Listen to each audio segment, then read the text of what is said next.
sur les stations de ski, si j'ai bien compris. Il y a énormément de concertation avec nos voisins alpins, peut-être pyrénéens, mais en tout cas avec l'Autriche, la Suisse, le nord de l'Italie. Il y a beaucoup de concertation en ce moment parce que ça devrait être une décision, si possible, européenne. Vos réactions, vos sentiments, peut-être d'abord à cette idée que, comme pour l'annonce du reconfinement, tout fuite et on sait beaucoup de choses. On sait beaucoup de choses déjà, même si on a vu encore tout ce qui reste incertain. Emmanuel, Nicolas, là-dessus, peut-être. Non, moi, je suis absolument fasciné par ça. Est-ce que c'est une tactique? Tout fuite avant le 18h, pratiquement. Alors, on donne des choses qui sont sûres. Non, mais c'est... Attendez, si on regarde ça d'un point de vue zoologique, c'est vraiment intéressant. D'un point de vue zoologique. Ah ben décidément, on reste dans les... Ah ben, on reste dans le pangolin. Dans le domaine animal. Attendez, le président va faire une déclaration. Qu'est-ce que ça veut dire? Non, mais franchement, là, je parle en dehors de telle ou telle polémique. Oui, il a des choses à dire, et on attend, on n'est pas à 24 heures près. Qu'est-ce que ça veut dire? Moi, c'est fascinant. Je vais vous dire, la semaine dernière, lundi... Et il a des choses à dire. Eh ben, qu'ils les disent et qu'on les entende au moment où ils les diront. Qu'est-ce que ça veut dire? Mais là, c'est un travail journalistique aussi que d'aller chercher les infos. Ben non, parce que s'il n'avait pas envie que ça se sache, vous ne l'auriez pas su, et nous non plus. Et vous avez dit quelque chose de formidable, je crois que c'était lundi, ici, chez 24 heures Pujadas, c'est le lien entre le confinement et les réanimations et les hospitalisations et la létalité. Vous avez sorti un lièvre, et un gros lièvre du chapeau, qui était fondamental. Ça, c'est de l'information. Ça, c'est de l'enquête. Ça, cette espèce de petit jeu qui consiste à dire, alors il va dire ça, il va dire ça. Très sincèrement, je trouve sur un plan de principe, ça ne veut rien dire. Il teste. Il veut voir comment, en 24 heures... Préparer les esprits, peut-être. Préparer les esprits, et notamment les propriétaires de bars, de restaurants. Pour la réouverture des commerces, il y a 2 semaines de travail intense où les fédérations avaient Bruno Le Maire et ses équipes 4 fois par jour au téléphone. Donc évidemment, en plus, quand même, le gouvernement est obligé de s'avancer sur certains points, d'en écouter d'autres. Enfin, je veux dire, ça ne me paraît pas du tout incroyable que tout le monde se prépare.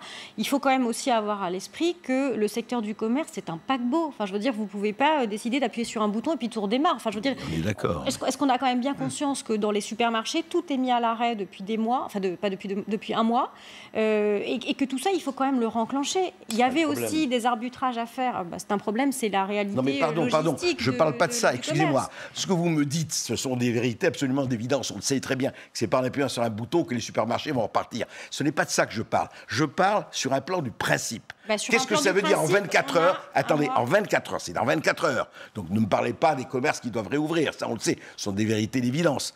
Mais en 24 heures, quand quelqu'un, un président a des choses à dire, moi, je ne comprends pas ce truc du fuitage, c'est-à-dire qui ne sert à rien en 24 heures. Je ne dis pas une semaine avant ou 2 semaines avant. Je dis là en 24 heures. Et, j'ajoute que ce qui devrait être annoncé aussi, mais Baptiste l'a dit, je crois, c'est que c'est l'ouverture le dimanche. L'ouverture le dimanche pour tous ces commerces qui ont dû fermer jusqu'à sans doute la fin janvier pour essayer de compenser. Que le vous ai-je entendu quand il y a eu le confinement et la fermeture.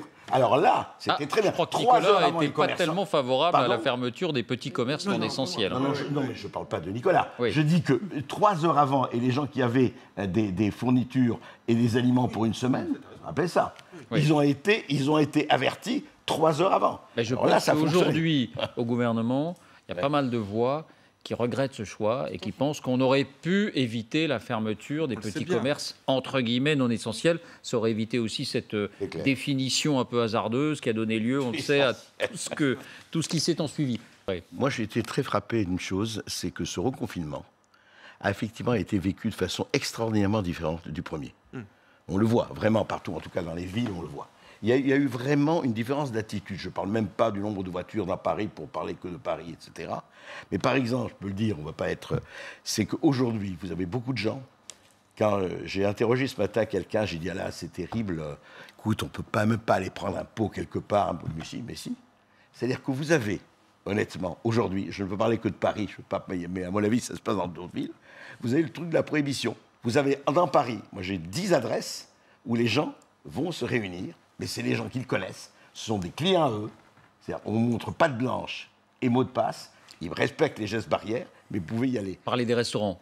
Oui, de petits restaurants, de petits boui-boui qui ouvrent. Ça veut dire pourquoi? Non, mais au-delà de cette l'anecdote, c'est-à-dire que les gens... C'est peut-être pas un exemple à suivre, quand même. Les Je ne speakeasy dis pas. d'André Berkoff. Les speakeasy, et ils ont envie, non, parce qu'il y a un besoin.